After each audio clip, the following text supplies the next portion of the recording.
जय श्री राम, जय गुरुदेव भक्तों।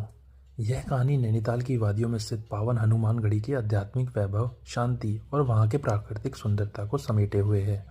नैनीताल, जिसे झीलों के शहर के रूप में जाना जाता है, वहाँ की ठंडी हवाएं और चीड़ के पेड़ों की सरसराहट किसी भी थके हुए मन को शांति देने के लिए काफ़ी है।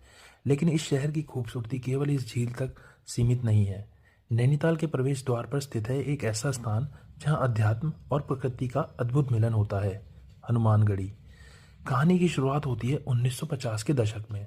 तल्लीताल से लगभग 3 किलोमीटर दूर हल्द्वानी रोड पर एक ऐसी पहाड़ी है जहाँ से सूर्यास्त का दृश्य स्वर्ग जैसा दिखता है। इसी पहाड़ी पर महान संत नीम करोली बाबा ने हनुमान जी के एक भव्य मंदिर का निर्माण करवाया था।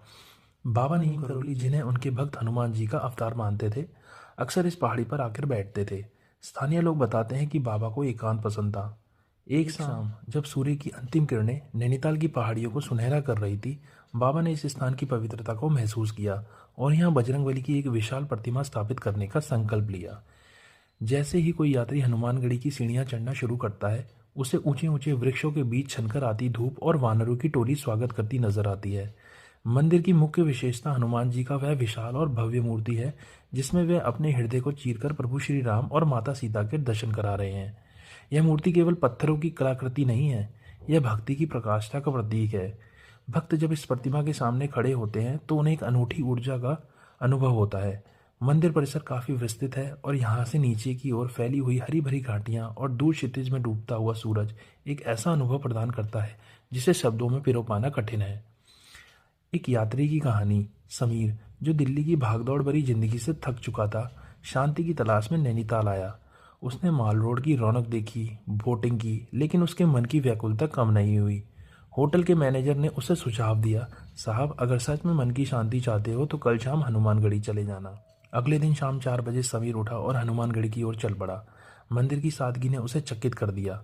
वहाँ ना तो कोई लाउडस्पीकर का शोर था और ना ही कोई भीड़ भाड़, बस शांति ही शांति थी।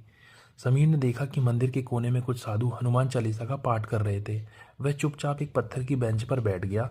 सामने का दृश्य अद्भुत था। जैसे जैसे सूरज नीचे जा रहा था, आसमान के रंग नीले से नारंगी, फिर बैगनी और अंत में गहरे लाल हो रहे थे। उसे ऐसा महसूस हुआ जैसे हनुमान जी की वह मूर्ति उसे देख रही है और कह रही है, संसार का सारा बोझ तुम्हारा नहीं है, उसे मुझ पर छोड़ दो। उस पल समीर की सारी चिंताएं, उसका करियर, उसका तनाव, सब उसी पहाड़ी की गहराई में विलीन हो गए। हनुमानगढ़ी केवल एक मंदिर नहीं बल्कि यह नैनीताल की संस्कृति का हिस्सा है। मंदिर परिसर के पास ही Aryabhatta research institute of observational science है। यहाँ से तारों और नक्षत्रों का अध्ययन किया जाता है। अध्यात्म और विज्ञान का यह साथ होना इस क्षेत्र को और भी